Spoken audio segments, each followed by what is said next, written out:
Christopher from San Mateo, California. I was watching some old promos by New Jack and Mustafa, the Gangsters, when I came across a video of them at a graveyard promoting a match against The Undertaker, of all people. I know Undertaker wrestled a few Smokey Mountain Wrestling shows, but didn't know how, at one point, he was in the same ring with New Jack. What was the story behind this bout, and why can't I seem to find footage of the match? Well, you blew my mind with this one. I had no idea that Undertaker and New Jack ever shared a ring together. And I'm with you. I must see this now. I could not find the footage. I searched high and low. I searched YouTube. I searched Daily Motion.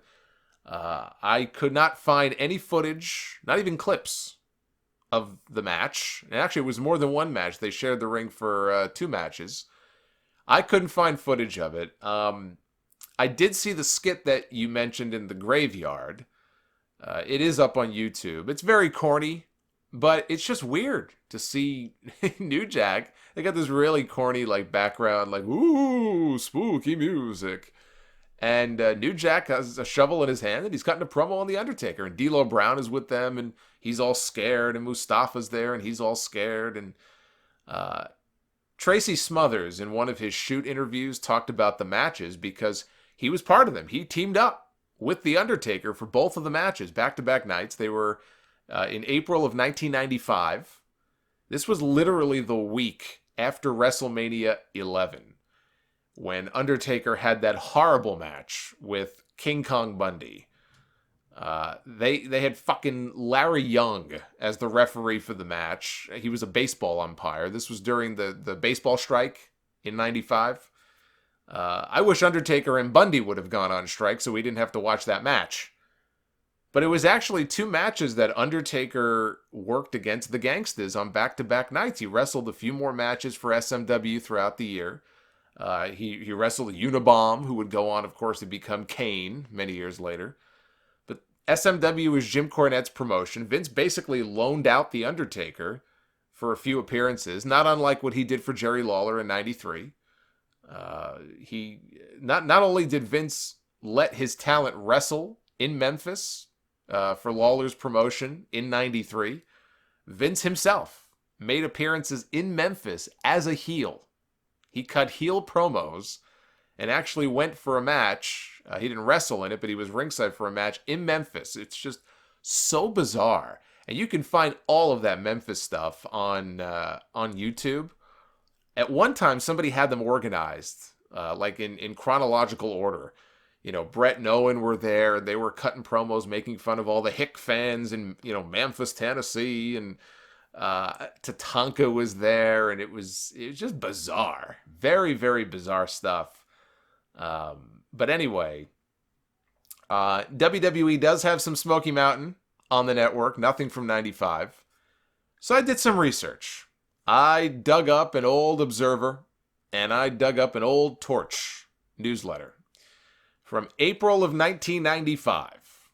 When all else fails, you go to the newsletters back then, which used to have all the fan-submitted reports from all around the country that you couldn't just get on the internet back then.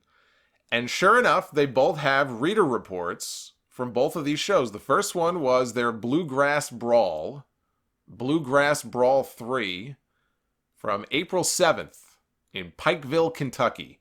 It was The Undertaker with Paul Bearer, teaming with Tracy Smothers, against New Jack, Mustafa, and D'Lo Brown. Bob Armstrong, Bullet Bob, he was supposed to team with Undertaker and Smothers. He was taken out before the match started. I think he was sick or something, so they did an injury angle. They took him out of the match right before, so it was a handicap match. It was Undertaker and Smothers in a handicap match. And Undertaker pinned D'Lo. The Gangsters were then forced to salute the rebel flag. Undertaker brawled to the back with somebody, and they did a heel beatdown angle in the ring to end the show. The next night was in Johnson City, Tennessee. It was SMW Fright Night. Again, main event, Undertaker, Bob Armstrong, Tracy Smothers, against New Jack, Mustafa, and D'Lo Brown. It was an I Quit match. Undertaker got a gigantic reaction. This is the report from the Torch. I'll just read it to you here. since we can't watch this thing anywhere, I guess this is the next best thing. The Gangstas acted scared to death of The Undertaker. New Jack produced a cross, which he used vampire style to try to frighten The Undertaker, but Undertaker simply took the cross out of his hands. Smothers started for the babyface team.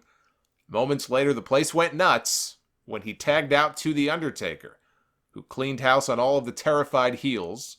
For the finish, Undertaker pinned D'Lo with a tombstone pile driver. Bullet Bob then tagged in, submitted D'Lo with a spinning toe hold. The days when a spinning toe hold could be used for a submission. New Jack tried to flee, but Undertaker gave him a tombstone pile driver after the match. This person gave the match, by the way, 3 3/4 stars, which is better than I would give that AJ Styles Daniel Bryan match at the Royal Rumble. Add that to the list of things I thought I'd never say. I have to see this. I have to find footage of New Jack holding up a cross to The Undertaker like he's Dracula. It just feels so out of place. Like, having a character like that in there with all those good old boys and two guys like the Gangstas, and look at the other names on the card, like Dirty White Boy and the Rock and Roll Express, and then here's this undead zombie man. Like, but hey, he got the biggest reaction of anybody that apparently who's ever wrestled in that city up to that point. So it worked. Never underestimate the power of being a star on television.